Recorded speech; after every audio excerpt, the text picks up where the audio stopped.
Hello guys, welcome back to my YouTube channel. ഇപ്പം നല്ല evening ടൈമൊക്കെ ആകുമ്പോൾ ഒരു നല്ല വെട്ടം പുറത്തുനിന്ന്, അതാണ് എൻ്റെ ഈ മുഖത്തടിക്കുന്നത്, ഇങ്ങനെ തിളങ്ങുന്നത്. അപ്പോൾ ഗായ്സ്, ഇന്നത്തെ വീഡിയോ വന്നിട്ട് എൻ്റെ ലൈവിൽ വരുന്നവരായാലും എൻ്റെ വീഡിയോസ് കാണുന്നവരായാലും കുറച്ച് പേരൊക്കെ എന്നോട് ചോദിച്ചിട്ടുണ്ട് മുടി എങ്ങനെയാണ് ഇങ്ങനെ കിടക്കുന്നത്. പ്രത്യേകിച്ച് അമ്മയുടെ മുടി നല്ല ഇങ്ങനെ തിക്കായിട്ട് കിടക്കുന്ന കണ്ടിട്ട് ചോദിച്ചിട്ടുണ്ട് എങ്ങനെയാണ് ഇങ്ങനെ മുടി കിടക്കുന്നതെന്ന്. അപ്പം എൻ്റെ വീട്ടിലായാലും എൻ്റെ വല്യമ്മയുടെയും ചേച്ചിയുടെ വീട്ടിലായാലും നമ്മളൊരു എണ്ണ കാച്ചി തേക്കുന്നുണ്ട്. അപ്പോൾ അത് കാരണമാണ് നമ്മുടെ മുടിയൊക്കെ ഇങ്ങനെ നല്ല ഇതായിട്ടും തിക്കായിട്ടും മുടിയൊക്കെ വളരുന്നത്. അപ്പോൾ അതിൽ നമ്മൾ എന്തൊക്കെയാണ് ആഡ് ചെയ്യുന്നതെന്നും എങ്ങനെയാണ് നമ്മളത് പ്രിപ്പയർ ചെയ്യുന്നതെന്നാണ് ഇന്നത്തെ വീഡിയോയിൽ ഞാൻ കാണിക്കാൻ പോകുന്നത്. അപ്പോൾ നമ്മൾ സാധനങ്ങളൊക്കെ എടുത്ത് വെച്ചിട്ടുണ്ട്. അപ്പോൾ അതിൽ ആഡ് ചെയ്യുന്ന എല്ലാ സാധനങ്ങളും നമുക്ക് എല്ലാ ടൈമിലും കിട്ടാറില്ല. അത് ഇങ്ങനെ കുറേ ചെടികളും അതൊക്കെ ആയതുകൊണ്ട് അപ്പം ഉള്ളത് എന്തൊക്കെയാണെന്ന് ഞാൻ കാണിച്ചു തരാം. അതിലില്ലാത്ത എന്തെങ്കിലും ഇൻഗ്രീഡിയൻസ് ഉണ്ടെങ്കിൽ ഞാൻ പറഞ്ഞു തരാം. അപ്പോൾ അമ്മ എല്ലാ സാധനങ്ങളും എടുത്ത് വെച്ചിട്ടുണ്ട്. അപ്പോൾ നമുക്ക് എന്തൊക്കെയാണെന്ന് നോക്കാം. അപ്പോൾ അമ്മ എല്ലാ സാധനങ്ങളും സെറ്റാക്കിയിട്ടതായിരിക്കണം. അപ്പം അതിന് മുന്നേ അമ്മയുടെ മുടി ഒന്ന് നമുക്ക് കാണാം. ഞാൻ പറഞ്ഞില്ലേ, നമ്മൾ അന്ന് ഡയലോഗ് ചെയ്തൊരു വീഡിയോ ഉണ്ടായിരുന്നല്ലോ, മറ്റേ റിലേറ്റീവ്സ് വിളിക്കുമ്പോൾ ഉള്ള റീല്. അമ്മ മുടി ഇങ്ങനെ ഫ്രണ്ട് ഇട്ടിട്ടുള്ള ഒരു വീഡിയോ ഇല്ലായിരുന്നോ? ഇവിടെ ഇരുന്ന് ചെയ്ത്, സോപാനത്തിൽ ഇരുന്ന് ചെയ്തത്. അപ്പൊ അത് കണ്ടിട്ട് രണ്ടുപേരൊക്കെ ചോദിച്ചു അമ്മയുടെ മുടി നല്ല തിക്കാണല്ലേ എന്ന്. കഴിച്ചത് ഈ ഇടയ്ക്കാണ് അമ്മയുടെ മുടി ഇത്രയും, ഞാൻ കണ്ടപ്പോ തൊട്ടപ്പോ അമ്മയുടെ മുടി ഈ ഇടയ്ക്കാണ് ഇങ്ങനെ തിക്കായി. ഈ ഇടയ്ക്കെന്ന് വെച്ചാൽ ഒരു 5 വർഷമായല്ലേ, ഇങ്ങനെ ഭയങ്കര കട്ടിയൊക്കെ വന്നു. അതാണ്. അപ്പം ഞാൻ കാണിച്ചു തരാം. ഇത്രയും സാധനങ്ങളാണ്. ഇതിൽ കൂടുതൽ സാധനങ്ങൾ ആഡ് ചെയ്യും. ഇപ്പം നമുക്കിപ്പം എല്ലാ സാധനങ്ങളും ഇപ്പം കറൻ്റ്ലി അവൈലബിൾ അല്ല. അപ്പം അതുകൊണ്ട് ഉള്ള സാധനങ്ങൾ വെച്ചിട്ടാണ് നമ്മൾ ഇപ്പോൾ കാച്ചാൻ പോകുന്നത്. അപ്പം എന്തൊക്കെയാണ് നമ്മൾ പറഞ്ഞു കൊടുക്ക്. കൈതോന്നി, പിന്നെ പൂവാങ്കുറുന്നലല്ലേ, പിന്നെ നവരയില, ചെമ്പരത്തിപ്പൂ വാടിപ്പോയി, നെല്ലിക്കാന്ന് എഴുതി വെക്കണോ? അതിൻ്റെ നെല്ലിക്കാണോ? അത് 2-3 ദിവസമായില്ലേ നെല്ലിക്ക കൊണ്ടുവച്ചിട്ട് 2-3 ദിവസമായി, കാച്ചാൻ സമയം കിട്ടിയില്ല. പിന്നെ മൈലാഞ്ചി, കറ്റാർവാഴ, തുളസിയില. പിന്നെ ഇതിൽ ഇതല്ലാതെ വേറെ എന്തൊക്കെ ആഡ് ചെയ്യും? വേറെ ഒന്നുമില്ല. വെളിച്ചെണ്ണ, കറിവേപ്പിലയും കൂടെ ചെയ്തെടുക്കും. അതെടുക്കണ്ടേ? കറിവേപ്പില എടുക്കുന്നത് ഫ്രിഡ്ജിനകത്തിരിക്കണം. വേറെ ഒന്നുമില്ലല്ലോ, ഇത്ര ഇൻഗ്രീഡിയൻസ് എല്ലാം ആഡ് ചെയ്യുള്ളൂ. ഇത്രയേ ഉള്ളൂ.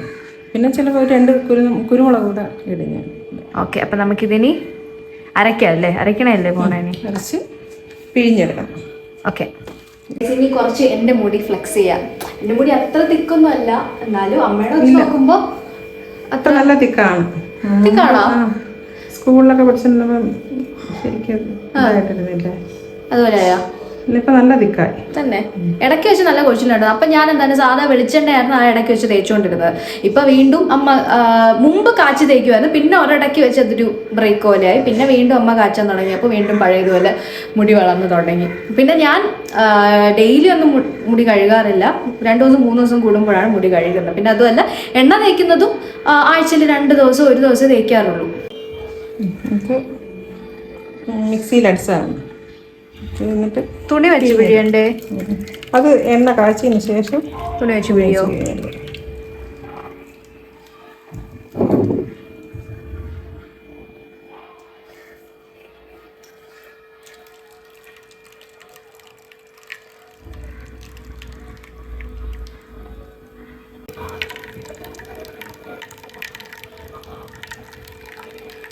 നമുക്കിതിങ്ങനെ കാച്ചിയൊരു ബിസിനസ് തുടങ്ങിയാലോ? കാച്ചി അയച്ച് ഇതും അമ്മയുടെ ഹെന്നയും റെഡി ടു യൂസ് ഹെന്നയൊക്കെ ഉണ്ട്, ഇപ്പം പാക്കറ്റിൽ വിൽക്കും.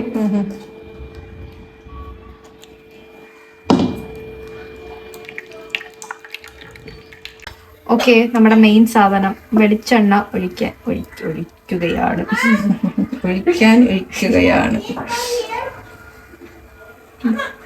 1 കിലോ വെളിച്ചെണ്ണ. ഇനി ഇത് എത്ര നേരം ഇളക്കണം? ഇതിങ്ങനെ വെച്ചിട്ട് പോവാമോ? അതോ ഇളക്കിക്കൊണ്ടിരിക്കണോ? ഇടയ്ക്കിടയ്ക്ക് ഇളക്കി കൊടുത്താൽ മതി. കളറൊക്കെ മാറും. പക്ഷെ വേറൊരു കളർ മാറും. കളറാണ്. തീ കുറച്ച് വെച്ചിട്ട് അതിന് തിളച്ച് വരുന്ന അതങ്ങ് മാറി ഇതായിട്ടിരിക്കുമ്പോൾ 2 അരിനുള്ളി ഇടും. എനിക്ക് ആ പണ്ടായ അരി കഴിക്കാൻ ഭയങ്കര ഇഷ്ടമായിരുന്നു. അപ്പൊ ഞാൻ വിചാരിച്ച അരി ഇതിലിടുന്ന സാധനമായിരിക്കും ഒന്ന്. അത് അതിന്റെ പരിവായാന്നറിയാൻ വേണ്ടി അരി ഇട്ട് ഇവിടെ ഒരു മണം വന്നു തുടങ്ങി കേട്ടോ.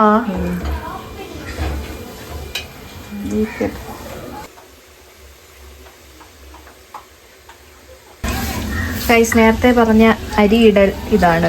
അരിയിടൽ ചടങ്ങ്. അല്ലേ അരി? അല്ല, അരിയല്ല, എണ്ണ.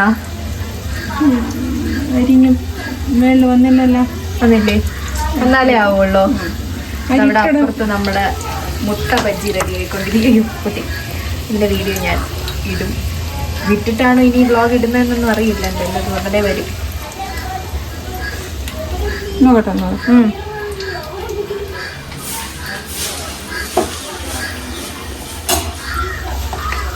നമ്മുടെ ആരുടെയും കൈ എത്താത്ത സ്ഥലത്ത് കൊണ്ടുപോകാം. എത്ര നേരം ഈ തണുപ്പ് മാറണേന്ന്, ചൂട് മാറണവരെ മാറിയിട്ട് അരിച്ചെടുക്കും. കുറച്ച് നാൾ മുന്നേ വരെ എനിക്ക് നല്ല രീതിക്ക് ഹെയർ ഫോളൊക്കെ ഉണ്ടായിരുന്നു. അത് ഞാൻ കെയർ ചെയ്യണില്ലായിരുന്നു. ജസ്റ്റ് എന്താണ് വെളിച്ചെണ്ണയും പിന്നെ അങ്ങനെയൊക്കെ ആയിരുന്നു. പിന്നെ കുറച്ച് നാൾ കെയർ ചെയ്ത് തുടങ്ങി. എന്നാലും ഞാൻ വെളിച്ചെണ്ണ മാത്രമാണ് തേച്ചുകൊണ്ടിരുന്നത്. ഇടയ്ക്ക് വെച്ച് ഷാമ്പൂവിൻ്റെ ഉപയോഗം നിർത്തിയിട്ട് താളി ഉപയോഗിക്കാൻ തുടങ്ങി. നമ്മുടെ ഇവിടെ താളിയില്ല.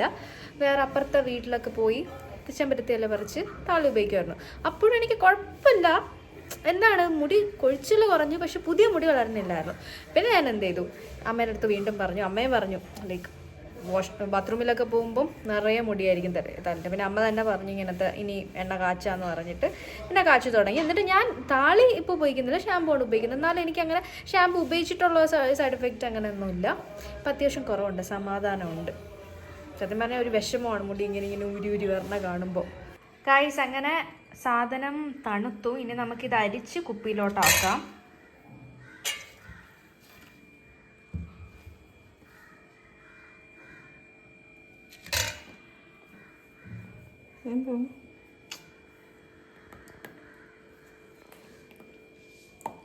എപ്പോഴും നല്ല കറുകളായിരിക്കും.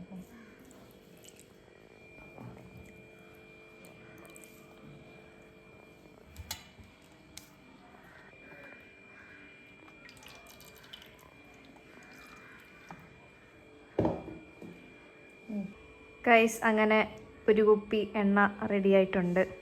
ഇതിൽ 1/2 കിലോ ഒഴിച്ചപ്പോൾ 1/4 കിലോയാ വന്നത്. 1/2 കിലോ കറക്റ്റ് ഒഴിച്ചില്ലല്ലേ? അപ്പൊ ഇത് സത്യം പറഞ്ഞാൽ എത്ര മാസം ഇരിക്കും? ഒരു 1-2 മാസം ഇരിക്കുമല്ലോ. കാരണം നമ്മൾ ഡെയിലി തേക്കണില്ലാത്തത് കൊണ്ട് കുറെ നാൾ നിൽക്കും ഇത്. 1 മാസം 1.5 മാസം ഇരിക്കുമല്ലോ. ഗൈസ്, അപ്പോൾ നമ്മുടെ നേരത്തെ കാണിച്ച പോലെ ഇത്രയും എണ്ണ കുറച്ചും കൂടി കിട്ടിയിട്ടുണ്ട്. അത് മാറ്റി വെച്ചിട്ടുണ്ട്. അപ്പം നമ്മളവിടെ എത്ര എണ്ണ കാച്ചിയാലും ഒരു 2-3 പ്രാവശ്യത്തേക്ക് അമ്മ കുപ്പിയിൽ നിന്ന് എണ്ണ എടുക്കാൻ സമ്മതിക്കില്ല. ഞാൻ നേരത്തെ അരിച്ചു വെച്ചതാണ് അമ്മ എടുത്ത് തേക്കാണ് തേച്ചൊക്കെ തരണത്. ഇത്ര ഉണ്ടല്ലേ? ഞാൻ ഈ എണ്ണ തീർന്നിട്ട് ഒരു എത്ര ഒരാഴ്ചയായി കാണൂല്ലേ? അപ്പൊ ഈ ഒരാഴ്ചയായിട്ട് ഞാൻ തലയിൽ എണ്ണ തേക്കണില്ല. അല്ലാതെ എന്നെ ഫ്ലാക്സ് സീഡ് ഒരു ദിവസം തേച്ച് പിന്നെ ഞാൻ ഫ്ലാക്സ് സീഡ് വല്ലപ്പോഴും തേക്കും ഗൈസ്. അത് കുറച്ചും കൂടി ഇങ്ങനെ സ്മൂത്തായിട്ട് എടുക്കാനായിട്ട് അങ്ങനെ തേച്ച് പിന്നെ എണ്ണ ഇല്ലാതെ തേക്കണ തേച്ച്. സത്യം പറഞ്ഞാൽ എണ്ണ തേച്ച് കുളിക്കുമ്പോഴാണ് ഒരു സാറ്റിസ്ഫാക്ഷൻ ഉള്ളത്, കുളിച്ചു എന്നുള്ളൊരു തോന്നൽ വരുന്നത്. അപ്പോൾ ഇതിലെ ഇൻഗ്രീഡിയൻസ് എല്ലാം എല്ലാവർക്കും മനസ്സിലായിട്ടുണ്ടെന്ന് തോന്നുന്നു. അപ്പൊ ഈ സാധനങ്ങളൊക്കെ എല്ലായിടത്തും കിട്ടുന്ന തന്നെയാണോ? മറ്റേ എന്തോ ആ ഇലയുടെ പേരെന്തോന്ന് ഇവിടെ നട്ടിരിക്കുന്ന കൈതോന്നി എന്ന് പറയും ചിലയിടത്ത്. നമ്മള് കൈതോന്നി എന്ന് പറയും. അപ്പൊ ഇത് നല്ല എഫക്റ്റീവായിട്ട് നല്ല അകത്തോട്ട് തേക്കും, നല്ല തലയിട്ട് തേക്കും. അപ്പൊ ഇത് നല്ല അടിപൊളി എഫക്റ്റീവ് ആയിട്ടുള്ള ഒരു എണ്ണയാണ് ഹെയർ ഫോളിനും ഹെയർ ഗ്രോത്തിനും എല്ലാത്തിനും. അപ്പൊ എല്ലാവരും പറ്റുന്നവരൊക്കെ ട്രൈ ചെയ്ത് നോക്കാം. അപ്പോൾ വീഡിയോ ഇഷ്ടപ്പെട്ടാൽ ലൈക്ക് ചെയ്യുക, ഷെയർ ചെയ്യുക, സബ്സ്ക്രൈബ് ചെയ്യുക. ബൈ.